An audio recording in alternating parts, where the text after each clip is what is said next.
घने जंगल के किनारे बसे एक छोटे से गांव में लोग सूरज ढलते ही अपने दरवाजे बंद कर लेते थे। उस जंगल के बारे में एक डरावनी कहानी मशहूर थी। कहा जाता था कि वहां एक चुड़ैल रहती है जो रात होते ही बाहर निकलती है। गांव के बुजुर्ग अक्सर बच्चों को चेतावनी देते थे, सूरज ढलने के बाद जंगल के पास मत जाना, नहीं तो वो तुम्हें कभी वापस नहीं आने देगी। लेकिन गांव में एक लड़का था, रवि। रवि बहुत जिज्ञासु था। उसे इन कहानियों पर बिल्कुल विश्वास नहीं था। एक दिन उसने ठान लिया कि वो खुद जाकर सच जान कर रहेगा। एक शाम जैसे ही अंधेरा होने लगा, रवि चुपके से अपने घर से निकल गया और जंगल की ओर बढ़ने लगा। हवा ठंडी थी, पेड़ों की टहनियां अजीब सी आवाज कर रही थी और चारों तरफ सन्नाटा छाया हुआ था। जैसे जैसे वो अंदर जाता गया, उसे लगा जैसे कोई उसे देख रहा है। अचानक उसे पीछे से पत्तों के खड़कने की आवाज सुनाई दी। कौन है? रवि ने डरते हुए पूछा। कोई जवाब नहीं आया। वो थोड़ा और आगे बढ़ा, तभी उसे दूर एक टिमटिमाती रोशनी दिखी। रवि उस रोशनी की तरफ चल पड़ा। जैसे ही वो पास पहुंचा, उसने देखा एक बूढ़ी औरत पेड़ के नीचे बैठी थी।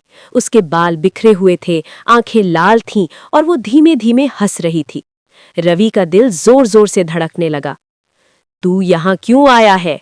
उस औरत ने भारी आवाज में पूछा। रवि ने हिम्मत जुटाकर कहा, मैं जानना चाहता था कि लोग तुमसे क्यों डरते हैं। औरत धीरे धीरे खड़ी हुई और अचानक उसकी शक्ल बदलने लगी। उसका चेहरा डरावना हो गया, आंखें चमकने लगीं और उसके दांत नुकीले हो गए। क्योंकि मैं डर हूं, उसने गुर्राते हुए कहा। रवि पीछे हटने लगा, लेकिन उसके पैर जैसे जमीन में जम गए थे। चुड़ैल उसकी तरफ बढ़ने लगी। अब तू वापस नहीं जा पाएगा। अचानक रवि को अपनी दादी की बात याद आई।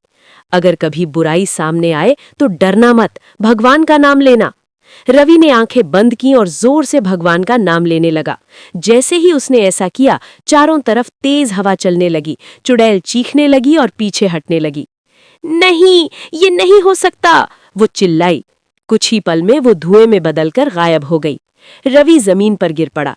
थोड़ी देर बाद जब उसने आंखें खोली तो सुबह हो चुकी थी। वो जल्दी जल्दी गांव की ओर भागा। गांव पहुंचकर उसने सबको अपनी कहानी सुनाई।